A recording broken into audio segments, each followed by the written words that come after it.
Thank you for having me today. So I'm the last one today, and I see some of friends there become tired. I hope that will be interesting. So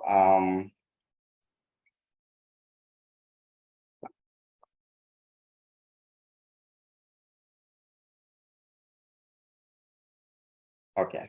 So today I'm going to tell you about my personal story, and I'm very interested to sharing with you uh, my story today.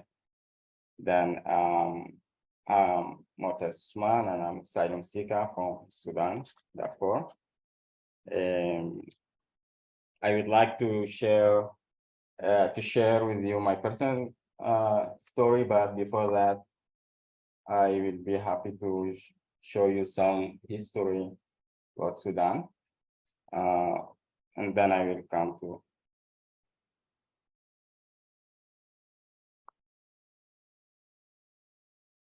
Okay,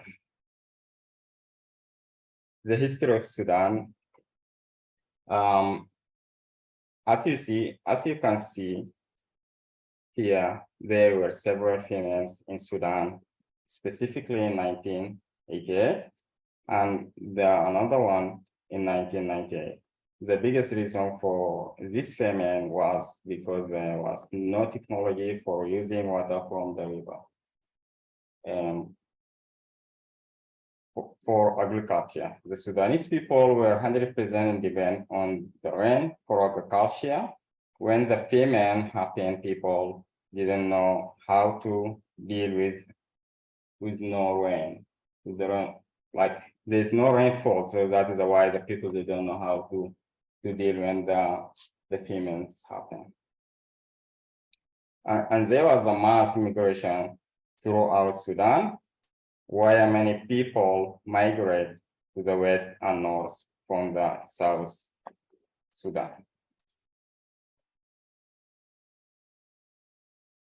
And personally, the famine very important part of my journey.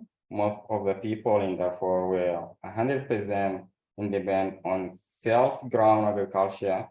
And this is mean that whatever they grow, they that's mean that in before the colonialism in Sudan, in my village, when we are just staying and marketing or we are go to the market, we are not just using money for buying something.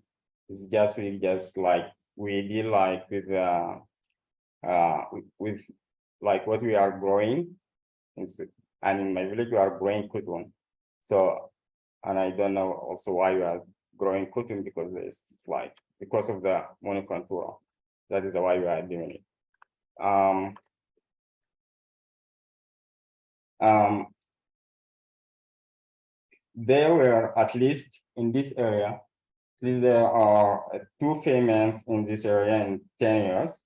Even though there was rainfall in between famines, the land was left lifeless when people were not there. Also keep in mind, it takes 1 year after rainfall for fertilize the soil again.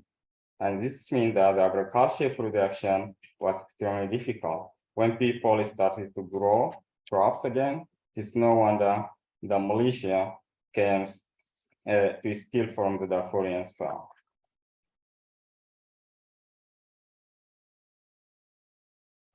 And this leads me to my personal journey from Darfur as a child.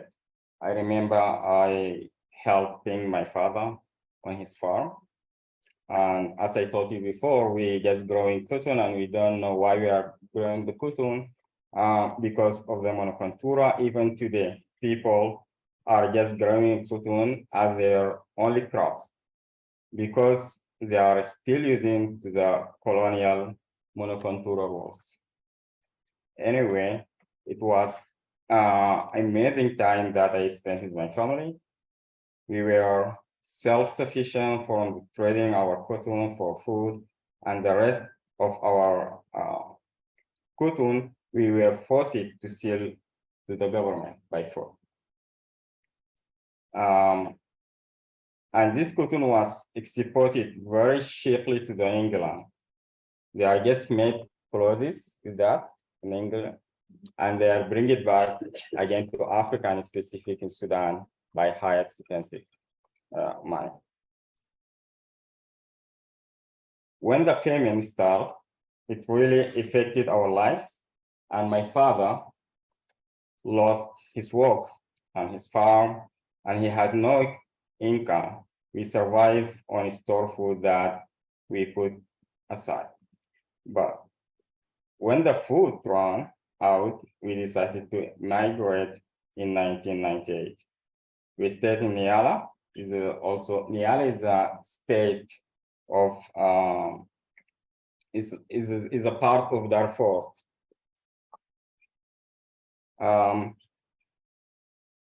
Here, as you can see, the pictures just like this is not real picture. This is my family. It's my mom, dad, it's me. This is my sister Fadia, and 3 brothers. Because I don't have a picture for my family, so that is why I just look for Microsoft pictures, and I didn't find only 2 black men, and 2 black women. So I put like myself 3 times. You see, it's not all the blacks look the same, yeah. Yeah. But what I said, like, we returned to our home in 2000. In 2000, when the rain start again, like finally, my dad, after he lost his work, because his only thing that he do, just farming, and he's growing up calcium. He don't do anything else. When the rain come again, we come back again to our village. Then he just become happy to start working again. The thing is, the ground was dry. Like it take 1 year to fertilize the soil, and that means that for this year, the ground after serious drought, this is called in Arabic, it's called bur. Bur, that is means the ear for the drought. It's called like there is no growing agriculture, and no one will do it. Okay. Once things finally started to get back to normal, when the things start to get back to the normal situation, they were not like this. They were not the only one who wanted our agriculture. Unfortunately, when everything is become like a normal in Sudan and in our village, the militia also wanted to come to get our agriculture and what we are growing there. Also, the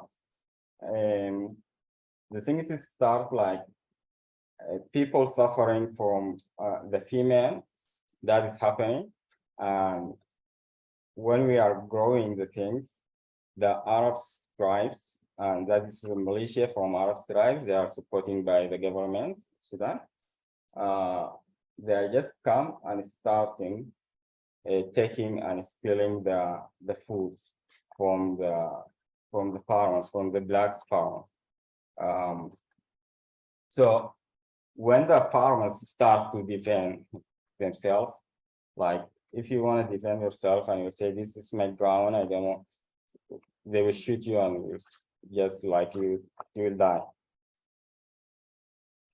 In 2002, sorry, one Arab sheikh came to steal crops from his cattle. When the farmer came to defend his property, he was shot and killed. And this is real. And this is the beginning and this is how the world starts in Sudan. And this practice continued. Arab militia called the Janjaweed. If you hear about the Janjaweed Arabs, it's just like by the leader, Hemeti, which means gun and horse. If you ask anyone from Darfur, you can say like Janjaweed, that means gun and horse. People they are just wearing, they just come up with a horse, and the gun is you call Janjaweed, like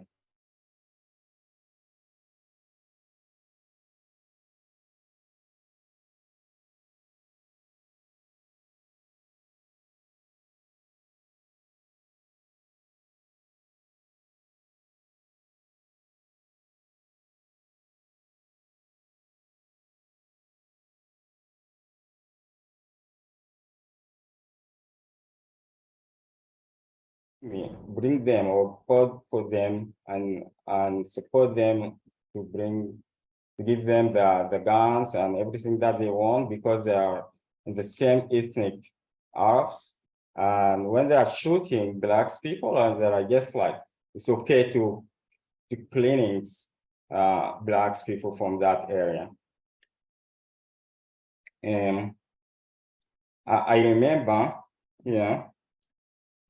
And this is a picture, as you see, in the logo for Janjaweeds, and they are coming just like that. They are coming with the horse, and they have like a guns on it, and they're coming to the village, just burn all the village, put like they poison the water, and all the animals that we have is dying. If you are drink from the like in our village, we don't have like a good place for water to drink water. We have like the small thing that outside the village, so we just drink from there.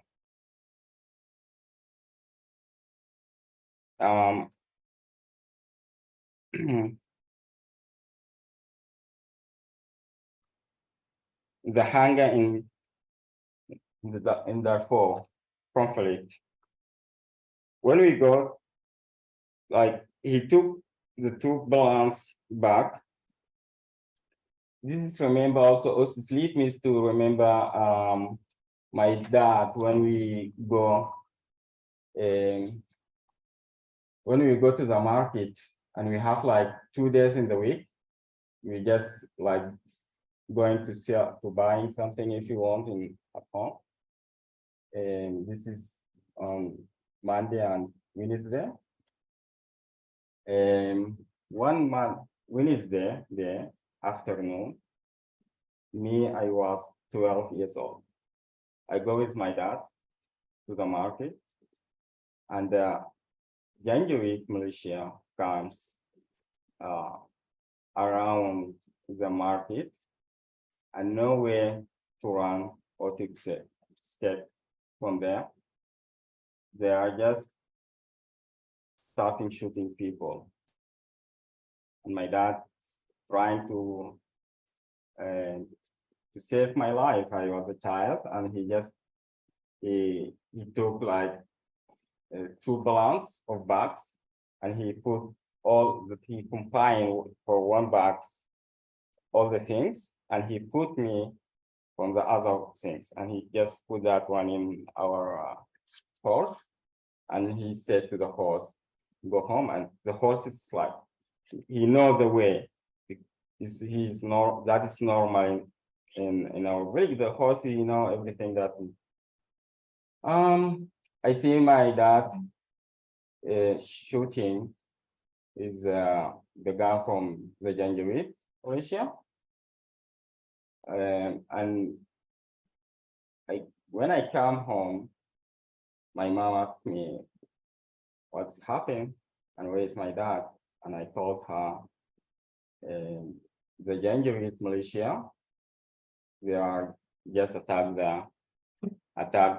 the market, and my dad is there, and I have no idea if he's surviving or I don't know what is happening over there. They tell me and my sister stay at home, and at the same night I remember, and she just left looking for him. And finally, someone told her if he didn't come, he just like he passed away.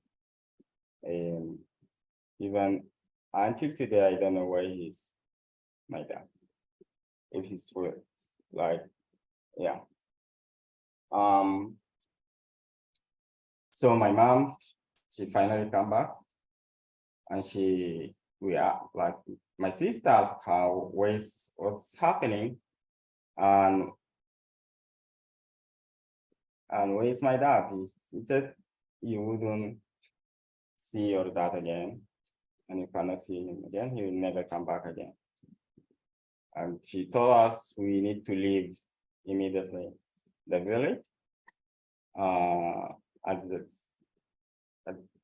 at the time that she just said, she just took everything that we need, and she left the things back home, and we just moved from town, from the village to village, from the village to village. It took like 2 months until we come to Khartoum. And people from the village, they are very kind and really just help us a lot and give us place to sleep and everything that we need. And so in Khartoum, when we were in Khartoum, people acting normal, they are just, the life over there is different than in Darfur. And they have everything, electricity, they have good water, they have everything in Khartoum.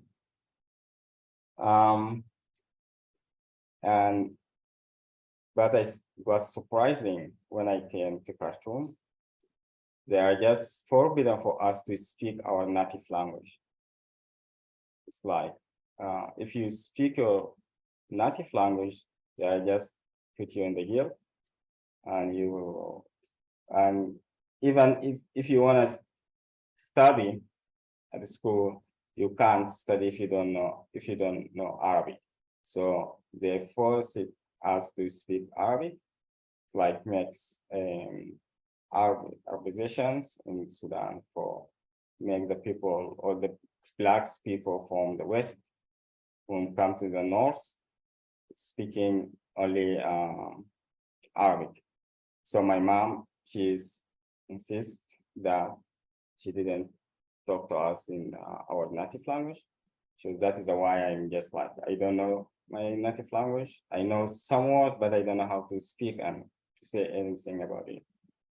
And we just acting as normal. Okay, finally I just successfully finished my school, and I go to university in Anilem University in Khartoum.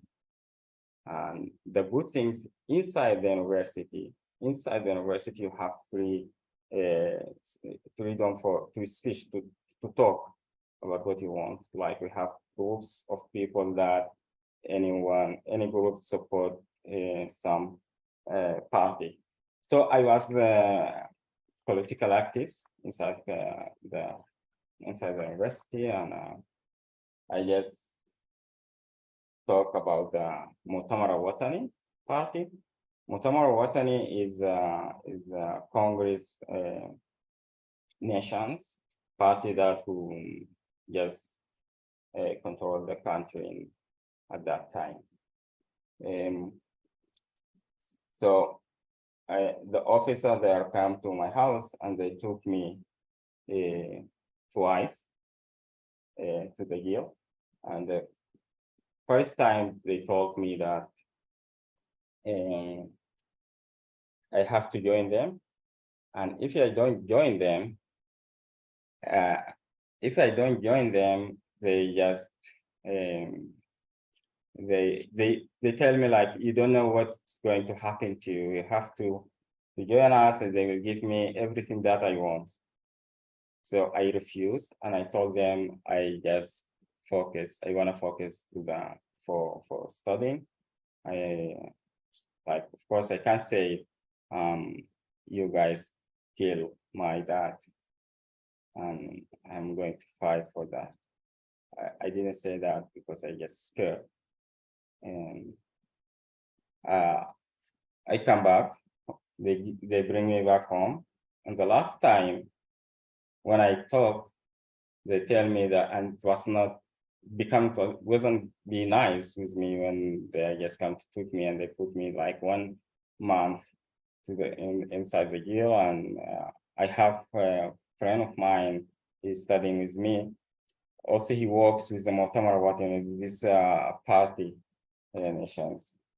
He is the one that he helped me to escape from the jail.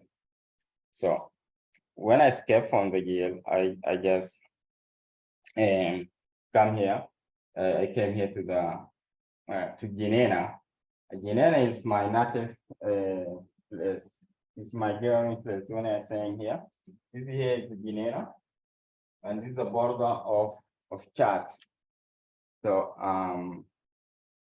as I cross the border through the Chad, I was in refugee camp. It's called Fashana camps in Eastern Chad. And the life over there is like, wow, it's hard. You can't, I like, it's just like, everything is dry. There's no, like, yes, I remember in 1988, when I was 1999, when we are just suffering about the females and what is happening to our agriculture there. It's the same thing. So I couldn't.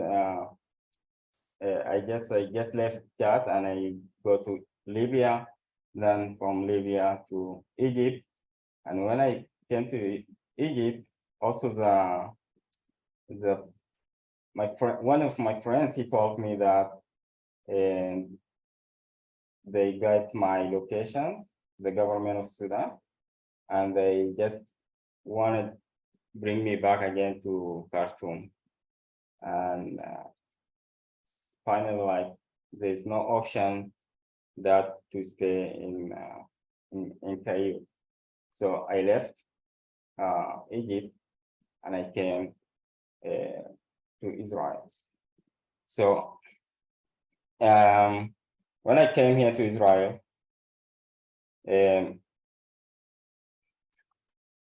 I just one second.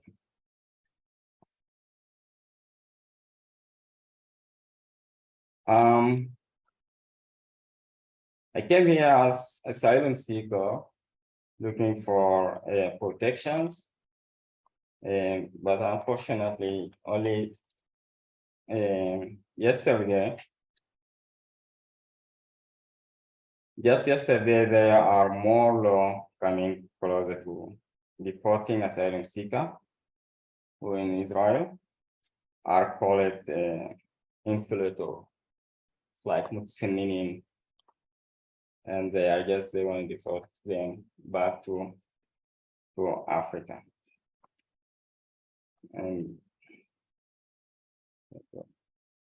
okay. Here, and this is the last things.